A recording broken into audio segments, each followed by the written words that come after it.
Organizational Theory and Behavior. And this is our 23rd lecture and chapter number 7. And today the discussion is more contemporary theories of motivation.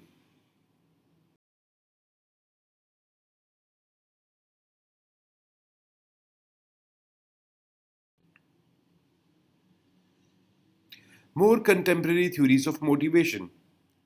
Self-determination theory and goal-setting theory are well-supported contemporary theories of motivation, but they are far from the only noteworthy organizational behavior theories on the subject.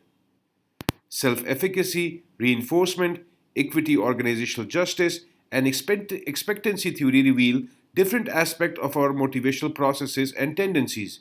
We begin with the concept of self-efficacy.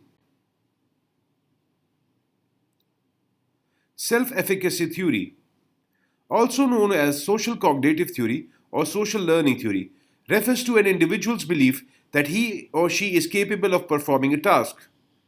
The higher your self-efficacy, the more confidence you have in your ability to succeed. So, in difficult situations, people with low self-efficacy are more likely to lessen their effort or give up altogether, while those with high self-efficacy will try harder to master the challenge.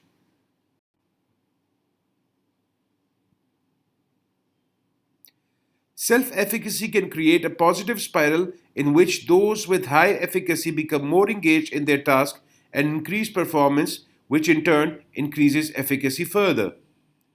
One study introduced a further explanation in that self-efficacy was associated with a higher level of focused attention, which led to increased task performance. Feedback influences self-efficacy.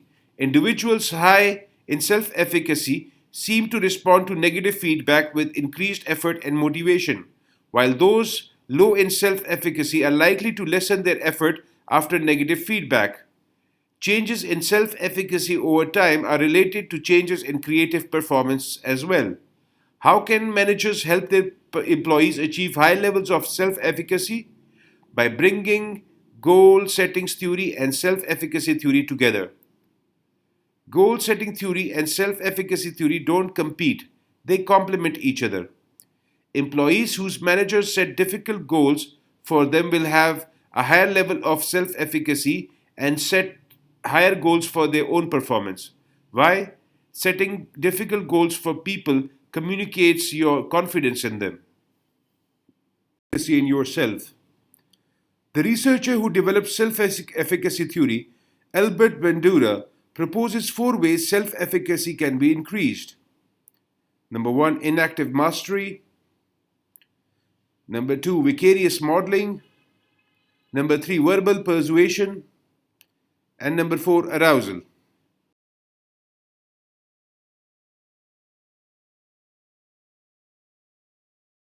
important source of increasing self-efficacy is inactive mastery. That is, gaining relevant experience with a task or job.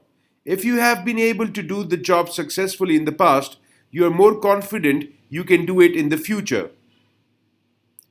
The second source is vicarious modeling, becoming more confident because you see someone else doing the task. If your friend quits smoking, it increases your confidence that you can quit too.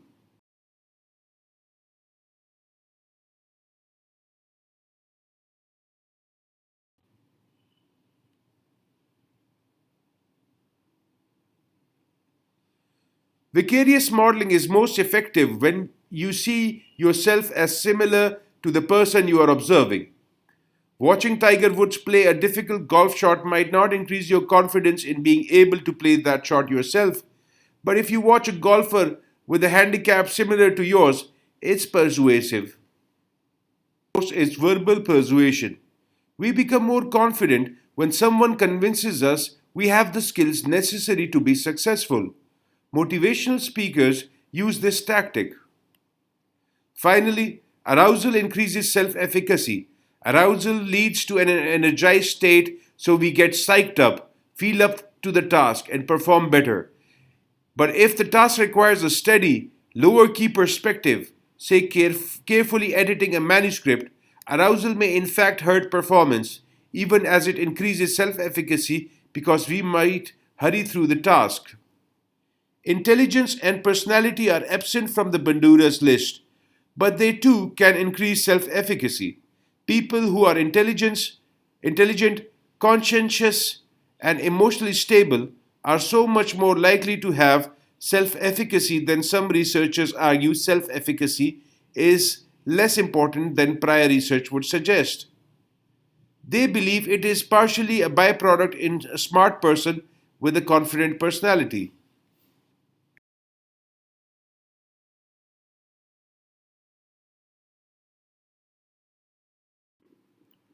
The best way for a manager to use verbal persuasion is through the Pygmalion effect, a term based on a Greek myth about a sculptor, Pygmalion, who fell in love with a statue he carved. The Pygmalion effect is a form of self fulfilling prophecy in which believing something can make it true. Here it is often used to describe that what one person expects of another can come to serve a self fulfilling prophecy. An example should make this clear. In studies, teachers were told their students had very high IQ scores when in fact they spanned a range from high to low. Consistent with the Pygmalion effect, the teachers spent more time with the students they thought were smart, gave them more challenging assignments, and expected more of them. All of which led to higher student self efficacy and better achievement outcomes. This strategy has been used in the workplace too, with replicable results and enhanced effects on leader subordinate relationship are strong. Training programs often make use of inactive mastery by having people practice and build their skills. In fact, one reason training works is that it increases self efficacy, particularly when the training is interactive and feedback is given after training. Individuals with higher levels of self efficacy also appear to reap more benefits from the training programs and are more likely to use their trainings on the job.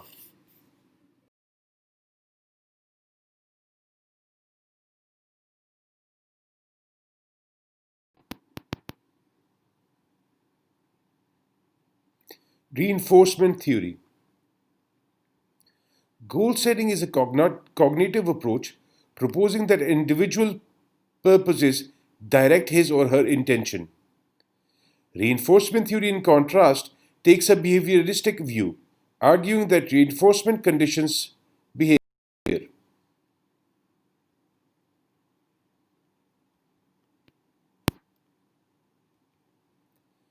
The two theories are clearly philosophically at odds. Reinforcement theorists see behavior as environmentally caused.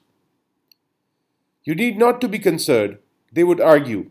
With internal cognitive events, what controls behavior are reinforcers. Any consequences that, when they immediately follow response, increase the probability that the behavior will be repeated.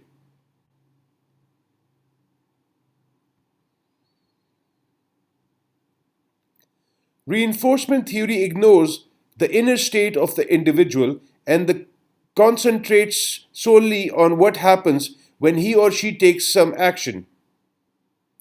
Because it does not concern itself with what initiates behavior, it is not, strictly speaking, a theory of motivation, but it does provide a powerful means of analyzing what controls behavior, and this is why we typically consider it in discussions of motivation.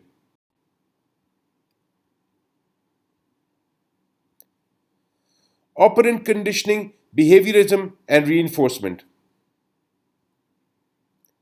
Operant conditioning theory, probably the most relevant component of reinforcement theory for management, argues that people learn to behave to get something they want or to avoid something they don't want. Unlike reflexive or learned behavior, behavior is influenced by reinforcement or lack of reinforcement brought about by consequences. Reinforcement strengthens a behavior and increases the likelihood it will be replaced. B.F. Skinner, one of the most prominent advocates of operant conditioning, demonstrated that people will most likely engage in desired behavior if they are positively reinforced for doing so. Rewards are most effective if they immediately follow the desired response, and behavior that is not rewarded or is punished is less likely to be repeated. The concept of operant conditioning was part of Skinner's broader concept of behaviorism, which argues that behaviors follow stimuli in a relatively unthinking manner. Skinner's form of radical behaviorism rejects feeling, thoughts, and other states of mind as causes of behavior. In short, people learn to associate stimulus and response, but their conscious awareness of this association is irrelevant. You can see illustrations of operant conditioning everywhere. For instance, a commissioned salesperson wanting to earn a sizable income finds doing so contingent on generating high sales in his territory. So he sells as much as possible. Of course, the linkage can also teach individuals to engage in behaviors that work against the best interest of the organization. Assume your boss says if you work overtime during the next 3 week busy season, you will be compensated for it at your next performance appraisal. However, when performance appraisal time comes, you are given no positive reinforcement for your overtime work. The next time your boss asks you to work overtime, what will you do? You will probably decline.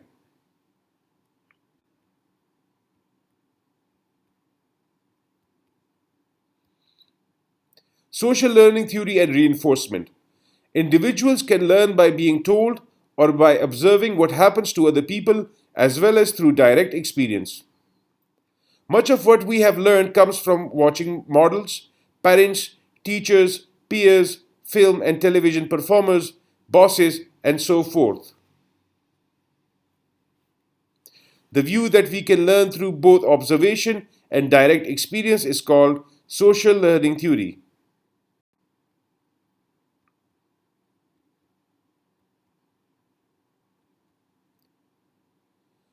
It also acknowledges the effects of observational learning and perception. People respond to the way they perceive and define consequences, not to the objective consequences themselves. Models are central to the social learning viewpoint. Four processes determine their influence on an individual.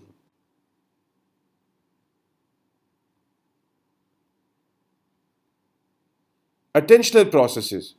People learn from model only when they recognize and pay attention to its critical features. We tend to be most influenced by models that are attractive, repeatedly available, important to us, or similar to us in our estimation. Retention processes. A model's influence depends on how well the individual remembers the model's action after the model is no longer readily available.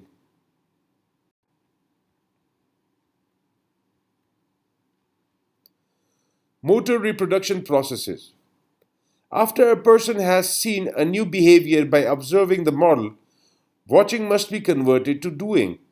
This process demonstrates that the individual can perform the modeled activities.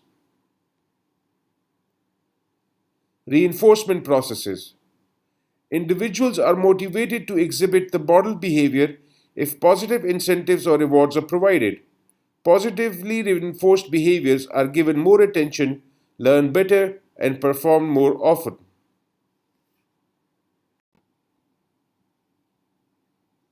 Expectancy theory. One of the most widely accepted explanations of motivation is Victor Vroom's expectancy theory. The theory argues that the strength of our tendency to act a certain way depends on the strength of our expectations of a given outcome and its attractiveness. In practical terms, employees will be motivated to exert a high level of effort when they believe that it will lead to good performance appraisal, that a good appraisal will lead to organizational rewards, such as salary increases or intrinsic rewards, and that the rewards will satisfy their personal goals.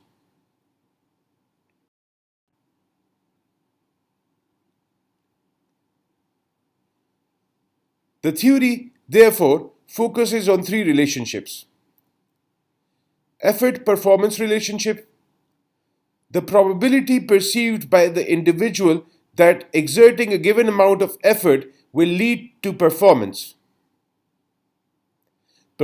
reward relationship, the degree to which the individual believes performing at a particular level will lead to the attainment of a desired outcome.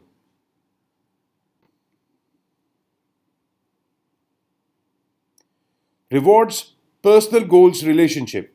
The degree to which organizational rewards satisfy an individual's personal goals or needs and the attractiveness of those potential rewards for the individual. Expectancy theory helps explain why a lot of workers aren't motivated on their jobs and do only the minimum necessary to get by. Let's frame the theory's three relationships as questions.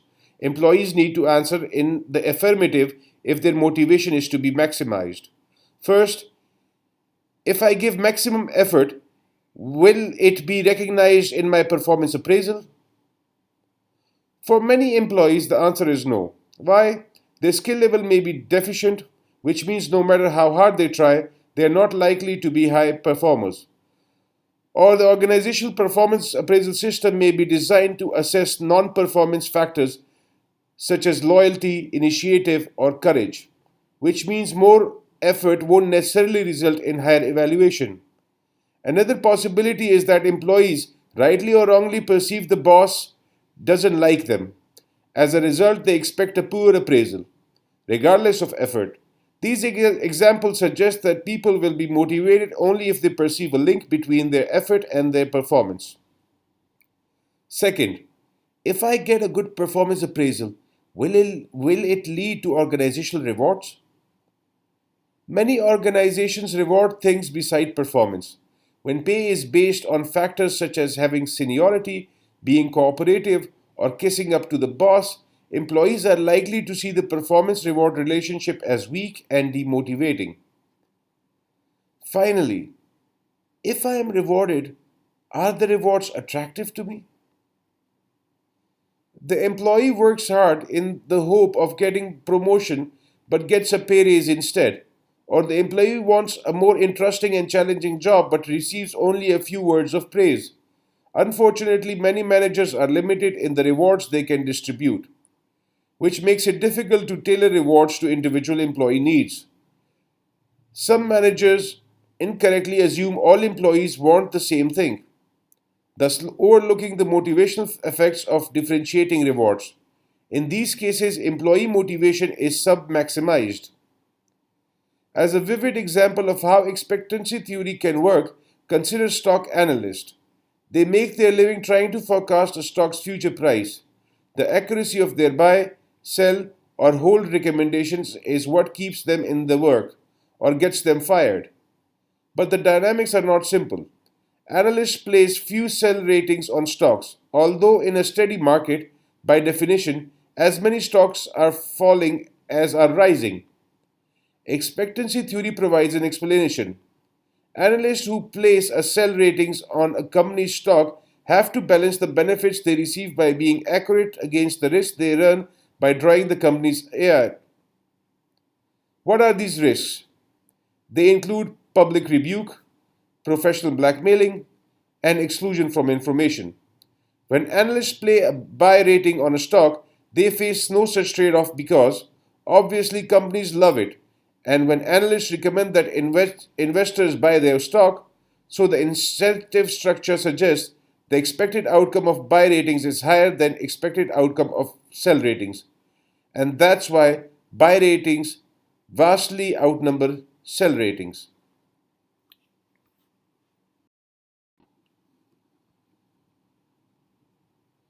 Equity theory, organizational justice. Insley is a student working toward a bachelor's degree in finance. In order to gain some work experience and increase her marketability, she has accepted a summer internship in the finance department at a pharmaceutical company. She is quite pleased at the pay. $15 an hour is more than other students in her cohorts receive for their summer internships. At work, she meets Josh, a recent graduate working as middle manager in the same finance department. Josh makes $30 an hour. On the job, Inslee is a go getter. She's engaged, satisfied, and always seems willing to help others. Josh is opposite. He often seems disinterested in his job and entertains thoughts about quitting. When pressed one day about why he is unhappy, Josh cites his pay as the main reason.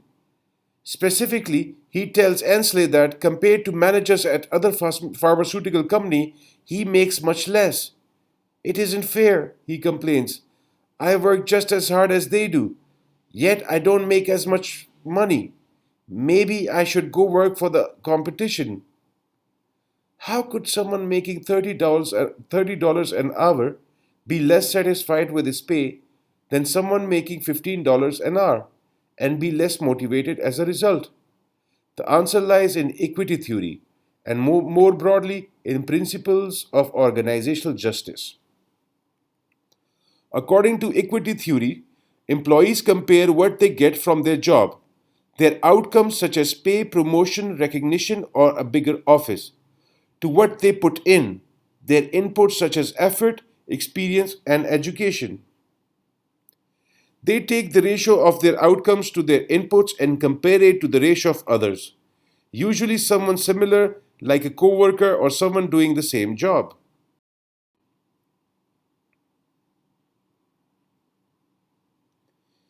If we believe our ratio is equal to those with whom we compare ourselves, a state of equity exists and we perceive our situation as fair.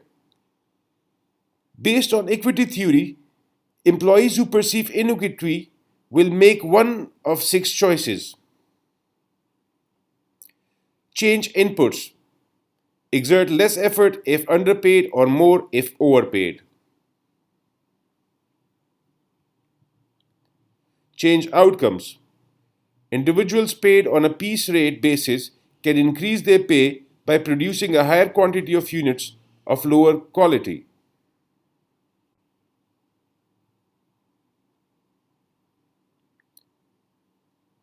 Distort perception of self. I used to think I worked as a moderate pace, but now I realize I work a lot harder than everyone else. Distort perception of others.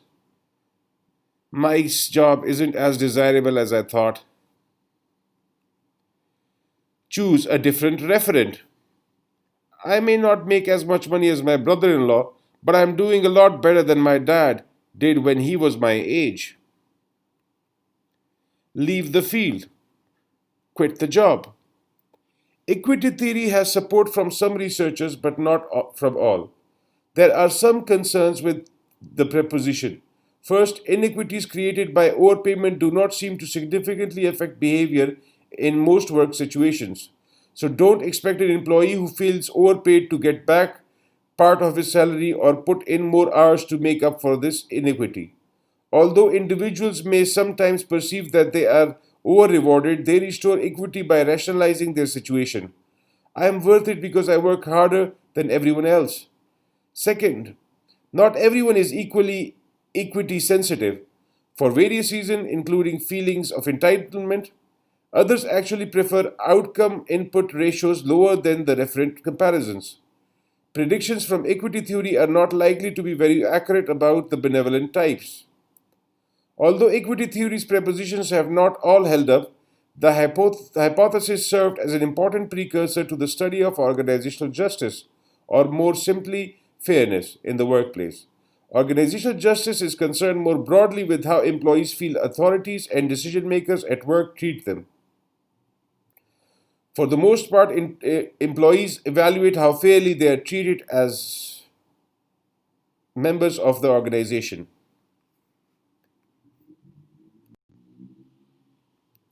That would be the end of the lecture. Thank you.